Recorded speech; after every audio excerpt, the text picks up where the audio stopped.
Coming up, the tragic proof. It's tortured me, shocked me. About the dangers of nitazenes. The fact that you could think you're buying a bag of cocaine and wind up with a bunch of synthetic opioids. Be warned. 30 grams, it's enough for 25,000 lethal doses. These drugs are instant killers.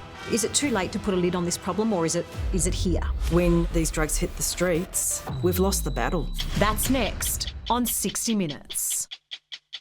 2 Sundays ago, we reported on the emerging threat of nitazenes, highly potent synthetic opioids, which can be up to 1,000 times stronger than morphine. The very day after that story was broadcast, our warning about these illicit drugs, many of which are manufactured in Chinese labs, was validated in the worst possible way. 4 people inside a home in Melbourne, including a 17-year-old boy, died after taking cocaine, not knowing it was laced with nitazenes. It's a tragic and senseless waste of life, but it's finally bringing action from the Australian Federal Police. The scene Corey Lewis walked into inside this home in Melbourne's north 13 days ago was beyond comprehension. And it's tortured me, shocked me. He found his 17-year-old cousin, Abdul El Sayed, and 3 others dead. Forensic investigators have now confirmed the 4 deaths were accidental overdoses caused by the most dangerous drug to ever hit Australia, nitazenes. Tragic. It's really got to me. In what turned out to be a tragic coincidence, just the night before, drug experts had gravely predicted on 60 Minutes the damage nitazenes could do. What is the biggest risk in your mind?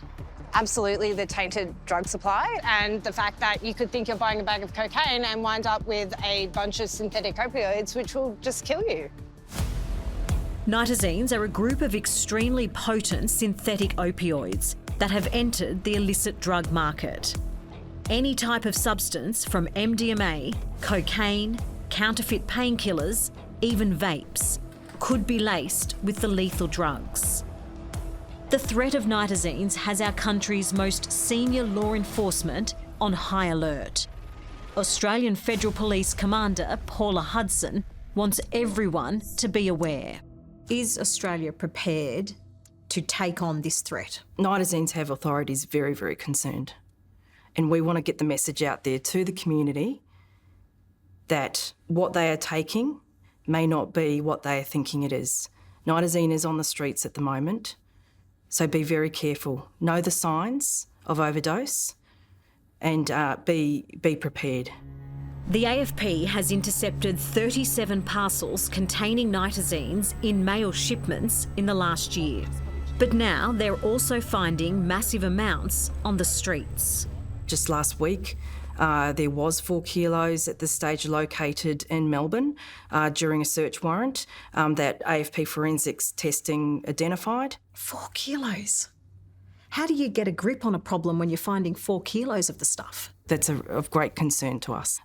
What the public needs to be aware of is that 2 milligrams can be lethal. So even though we might seize 30 grams, that's enough for 25,000 lethal doses.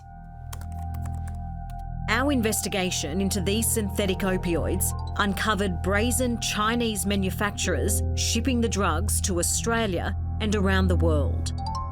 Hello? Until this week, it was legal there to make the deadly drugs. But as the global death toll climbs, China has announced it's cracking down on the production of nitazenes. What will that mean? The Chinese authorities will be able to actually enforce the regulation of nitazenes through the fact that they have now been listed as a controlled substance. That will certainly equip us with much greater leverage offshore to work to prevent nitazenes from flowing down into Australia. Won't the crooks just make a different compound to get it through? Yeah, absolutely. We're in tune to that. Organised crime do stop at nothing, and they do change their methods and pivot. So that's incumbent upon us to do the same. This devastation in the UK and United States is what Commander Hudson doesn't want to see in Australia. Is it too late to put a lid on this problem, or is it here? I don't think it's too late. I don't think we have to have the same experience as our international partners. That's why it's critical that we learn from them and their experiences, because we know when these drugs hit the streets, we've lost the battle. Hello, I'm Clancey. Thanks for watching 60 Minutes Australia. Subscribe to our channel now for brand new stories and exclusive clips every week. And don't miss out on our extra minute segments and full episodes of 60 Minutes on 9now.com.au and the 9Now app.